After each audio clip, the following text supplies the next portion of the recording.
میرے نبی کریم صلی اللہ علیہ وسلم نے فرمایا جو عورت بن سور کے بازار جائے، اب تو خیر بیویاں برقع پہن کے جاتی، برقعے پہ بھی کڑھائی کی ہے، برقعے پہ بھی کام کرایا، برقعے پہ جو کام اور نقش نگاری ہوئی ہے وہ 10,000 کی ہے۔ برقع پردے کے لیے پہننا تھا، دکھانے کے لیے۔ یہ کیسا برقع ہے کہ اس نے برقع بھی پہنا ہوا ہے اور برقع بھی اس نے فیشن والا پہن لیا ہے؟ یہ کس طرح کا؟ اس تو پردے کو پردے کی ضرورت پڑ گئی۔ میرے حبیب پاک علیہ السلام نے فرمایا بلا ضرورت، عورت کو اجازت ہے بیمار ہو تو ڈاکٹر کے پاس جائے، عورت کو اجازت ہے ضرورت پڑ جائے گھر میں سودا سلف نہ آتا ہو تو لینے چلی جائے، عورت کو اجازت ہے اگر گواہی کی ضرورت پڑ جائے تو پردہ کر کے قاضی عدالت کے پاس گواہی دینے جائے، عورت کو اجازت ہے حج پہ جائے، عورت کو اجازت ہے عمرے پہ جائے، عورت کو اجازت ہے کہ اگر کسی وقت جہاد کے لیے عورتوں کی ضرورت پڑ گئی تو حضرت فاطمہ اور جناب عائشہ کی سنت ادا کرے، جہاد کو جائے۔ لیکن اگر عورت موج کرنے جائے اور روز کہے وہ دیکھیں نا فلاں پارک میں تھے آپ تو کبھی گئے ہی نہیں، فلاں جگہ تھے آپ کے پاس تو فرصت ہی نہیں، فلاں میری سرگودے والی بہن کا خامن تو روز لے کے جاتا ہے آپ نے تو کبھی توجہ ہی نہیں فرمائی۔ روز پیغام دیتی رہے میرے حبیب کریم سید عالم صلی اللہ علیہ وسلم نے فرمایا جو بی بی بن سور کے بلا ضرورت بازار جائے، نبی پاک علیہ السلام نے فرمایا ایک قدم وہ اٹھائے گی تو اس پر اللہ کی لعنت برسے گی، فرشتوں کی لعنت برسے گی، زمین والے لعنت برسائیں گے، آسمان والے لعنت برسائیں گے۔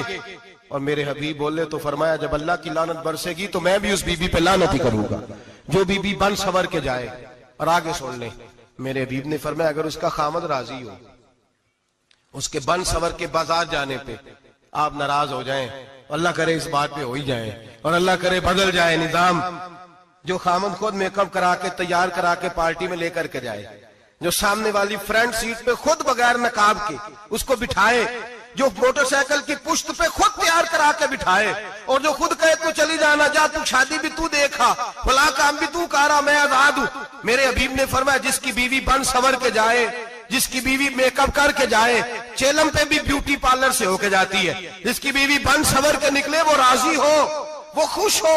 بعض ایسے منع کرتے ہیں، ناراض ہوتے ہیں، وہ گناہ صرف عورت کے ذمے ہے، لیکن اگر عورت بن سور کے نکل رہی ہے اور خامد راضی ہے، وہ کہتا ہے ہاں ہم ماڈرن ہیں، ہم جدید دور کے ہیں، ہاں جدت اسی کا نام ہے، ہاں تو لوگوں کو پتا کیسے چلے گا ہمارے پاس پیسے ہیں، کیسے پتا چلے گا کہ 3 گاڑیاں ابا جی کے پاس ہے، ایک بیٹی کے پاس ہے، ایک بیوی کے پاس ہے، کیسے پتا چلے گا کہ ہم بہت تعلقات والے ہیں، ابا جی فلاں شادی پہ، بیٹی فلاں گھر میں اور بیوی فلاں گھر چلی گئی، ہمارے تعلقات زیادہ ہے اس لیے ہمیں زیادہ جانا پڑتا ہے۔ میرے حبیب کریم علیہ السلام نے فرمایا عورت بن سور کے جائے، خامد راضی ہو، وہ جتنے قدم اٹھائے گی اتنے ہی اپنے خامد کے لیے جہنم میں مکان تعمیر کرے گی۔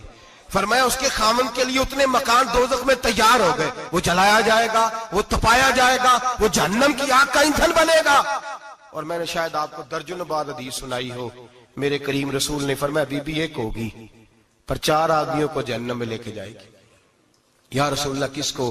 فرمایا باپ نے پردے کا نہیں کہا تو باپ بھی دوزخ میں جائے گا، اگر بھائی نے پردے کا نہیں کہا تو وہ بھی دوزخ میں جائے گا، شوہر نے پردہ نہیں کرایا تو وہ بھی جہنم میں جائے گا۔ وہ بیٹا جو کہتا تھا نا 1.25 لاکھ کا موبائل لینا ہے تو اماں نے گھر کے اندر شور ڈال دیا، مجبور کیا خامن کو لے کر کے دیا، اس بیٹے سے پوچھا جائے گا تو ساری ضدیں اماں سے منواتا تھا، یہ تو نے کیوں نہیں کہا پردہ کر لے؟ اور اب تو بی بی ذرا 40 سال کی ہوتی ہے تو کہتے ہیں میری خیر ہے میں بوڑھی ہو گئی ہوں، میری خیر ہے روٹیاں ساری کھاتی ہوں باقی سارے کاموں میں جوانوں کی طرح ہوں، پردہ نہیں میں نے کرنا میری خیر ہے، فلانا تو میرے بیٹے کی طرح۔ ظلم کی حد ہے، ظلم کی حد۔ کزن ایک دوسرے سے ہاتھ ملاتے، کزن وہ کس مصیبت کا نام ہے؟ کہتے ہیں یہ بھائی ہے، او بھائی یہ بھائی ہوتا تو اس سے نکاح ناجائز ہوتا، اب چونکہ اللہ نے اس کے ساتھ نکاح کو حرام رکھا ہے تو یہ تمہارا بھائی ہو سکتا؟ میرے رسول کریم صلی اللہ علیہ وسلم نے فرمایا سور نجس العین ہے، کتا بالکل ناپاک نہیں ہوتا، کتا بھیگ جائے تو بعد اوقات ناپاک ہوتا ہے، یا کتے کے منہ سے تھوک نکلے تو ناپاک ہوتی ہے، سور نجس العین ہے، پورا ناپاک، خشک بھی ہو تو ناپاک ہے۔ میرے حبیب پاک علیہ السلام نے فرمایا ایک سور ہو وہ پہلے ہی ناپاک، اور دوسرا پھر وہ سور گند میں لپٹا ہوا ہو، غلاظت سور کو لگی ہوئی ہو۔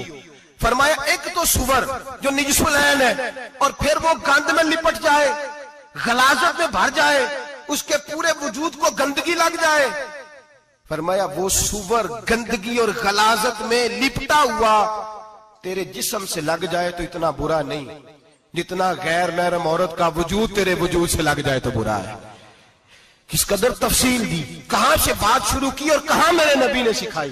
کزن ہاتھ ملا رہی ہے, کزن کے ساتھ بازار جایا جا رہا ہے, کزن کے ساتھ فلاں کام ہو رہا ہے, کزن کو چچا کا بیٹا بھائی ہوتا ہے, اگر یہ سگا بھائی ہوتا تو اس کے ساتھ نکاح ناجائز ہوتا. خدا را آ جاؤ, لوٹ آؤ, واپس پلٹو دین کی طرف, لوٹو اس تباہی سے نکلو.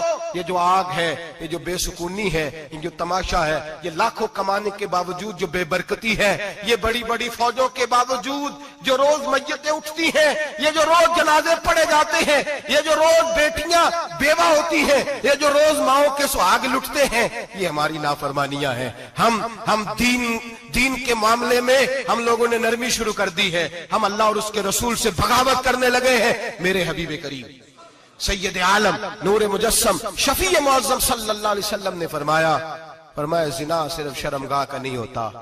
حضور نے فرمایا آنکھیں بھی زانی ہوتی ہیں, کان بھی زانی ہوتے ہیں, زبان بھی زانی ہوتی ہے. بخاری مسلم دونوں میں موجود ہے. صحابہ نے عرض کی حضور زبان کیسے زانی ہوتی ہے؟ فرمایا جو نماز کے باوجود گند بولتا ہے, غلیظ گفتگو کرتا ہے, وہ زبان کا زانی ہے. اور فرمایا جو روز گند دیکھتا ہے, وہ جتنی مرضی تہجدیں پڑھے, وہ آنکھ کا زانی ہے. اور جو گندی باتوں میں لذت محسوس کر کے سنتا ہے, وہ جتنا مرضی روز اٹھ کے مسجد میں جھاڑو دے, وہ کانوں کا زانی ہے. میرے نبی نے فرمایا آنکھ کا زنا بھی چھوڑ دو, کان کا زنا بھی, بولیے کان کا زنا بھی, زبان کا زنا بھی. مسند امام احمد بن حنبل اٹھائیے. ایک صحابی نے عرض کی حضور نماز میں دل نہیں لگتا, میرا قرآن پاک میں دل نہیں لگتا, درود و سلام میں دل نہیں لگتا. آمینہ کے معصوم لال نے کیا جواب دیا؟ حضور نے فرمایا جا اپنی نظر جا کے پاک کر لے, اللہ کے نبی کا وعدہ ہے تیرا سجدے میں دل لگنے لگ جائے گا. جا اپنی آنکھ کو طہارت دے, وضو کرا, نظروں کو پاک کر, اللہ کے رسول کا وعدہ ہے تیرا قرآن پاک میں دل لگے گا. جا کے اپنی نظر کو پاک کر, وعدہ ہے تیری زبان پہ درود و سلام جاری ہو جائے گا, اللہ کا ذکر جاری ہو جائے گا. میرے بھائیوں, عورت کا پردہ, عورت کا حجاب دین میں اسی طرح فرض ہے جس طرح نماز فرض, جس طرح روزہ فرض ہے, جس طرح زکوٰۃ فرض ہے, اسی طرح عورت کا پردہ بھی فرض ہے. اگر کسی گھر میں عورت پردہ نہیں کرتی, اس گھر کے مکین سارے اللہ کے حضور جواب دے ہیں. میرے حبیب کریم علیہ السلام نے جس عورت کو پسند کیا, جس عورت کی تعریف کی, جس عورت کی بابت میرے نبی نے ارشاد فرمایا, وہ بڑے خوبصورت لفظ ہیں, صاحب احکام القرآن نے لکھے ہیں. میرے حبیب پاک نے صحابہ کی محفل سجائی, مجمع کھچا کھچ مسجد بھر گئی. حضور نے فرمایا بول کے بتاؤ خیر النساء کون سی ہے, عورتوں میں سب سے اچھی بی بی کون سی ہے, بول کر کے بتاؤ. حضرت صدیق اکبر سے لے کر مولا علی تک, حضرت علی سے لے کر جناب بلال تک, حضرت سلمان فارسی سے لے کر عبداللہ مزنی تک بھرا پڑا ہے مجمع. حضور نے فرمایا بولو سب سے اچھی عورت کون ہوتی ہے؟ ایک صحابی کہنے لگے حضور جس کی نماز قضا نہ ہوئی ہو. فرمایا وہ بھی اچھی ہے پر تم میری مراد کو نہیں پہنچی. ایک نے کہا حضور جو خامد کی تابعدار ہو. فرمایا وہ بھی اچھی ہے پر تم میری مراد کو نہیں پہنچے. ایک صحابی نے کہا یا رسول اللہ جو پاک دامن ہو. حضور نے فرمایا تم میری مراد کو. حضرت علی فرماتے ہیں جب سب کے جواب غلط ہو گئے تو میں, قد میرا چھوٹا تھا, میں پیچھے بیٹھا تھا, میں گردن جھکا کے پیچھے سے نکل گیا. سیدہ طیبہ طاہرہ حضرت فاطمہ الزہرا رضی اللہ تعالی فرماتے ہیں بی بی صاحب کے پاس پہنچا. میں نے کہا فاطمہ حضور نے سوال کیا ہے. تو حضرت فاطمہ بھی گویا مسکرا کے کہنے لگی علم کے شہر کے دروازے تو آپ ہی ہیں, تو آپ یہاں آ گئے. کہا حضور نے سوال کیا ہے اور مجھ سے لے کر ابو بکر عمر عثمان غنی تمام کو کسی کو جواب نہیں آیا. حضور نے پوچھا بہترین عورت کون ہوتی ہے, بہترین خیر النساء, بہترین بی بی کون ہوتی ہے؟ تو حضرت سیدہ فاطمہ کہنے لگی علی بڑی سادی سی بات تھی, سمجھ نہیں آئی. کہ فاطمہ بتلا دو اتنی سادی ہے. تو حضرت فاطمہ کہنے لگی سب سے بہترین عورت وہ ہوتی ہے نہ کبھی غیر محرم نے وہ بی بی دیکھی ہو. اگلے جملے بھی یاد رکھنے, نہ کبھی غیر محرم نے وہ بی بی دیکھی ہو. اور فرمایا نہ اس بی بی نے کبھی کوئی غیر محرم دیکھا ہو. صرف مرد پہ پابندی نہیں کہ وہ عورت نہ دیکھے, فرمایا عورت پہ بھی پابندی ہے کہ وہ بھی غیر محرم کا چہرہ نہ دیکھے. فرمایا بی بی نے بھی غیر محرم نہ دیکھا ہو, وہ خیر النساء ہے, وہ سب سے اعلیٰ.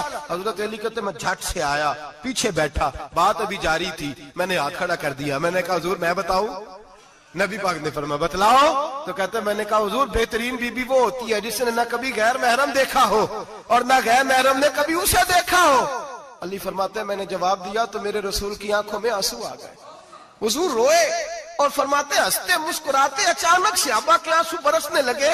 مجمع پہ کیف سا طاری ہو گیا, آنکھیں برسنے لگی. ہم لوگ حضور کے رونے پر سکتے میں آ گئے. نظر اٹھائی تو جواب تو میں نے دیا تھا, تعریف میری ہونی چاہیے تھی, شاباش مجھے ملنی چاہیے تھی. میرے حبیب نے رو کے آنسو پوچھ کے فرمایا میں تمہیں کہتا نہیں الفاطمہ تو بدعۃ منی, فاطمہ واقعی میرے جگر کا ٹکڑا ہے, فاطمہ میرے وجود کا حصہ ہے.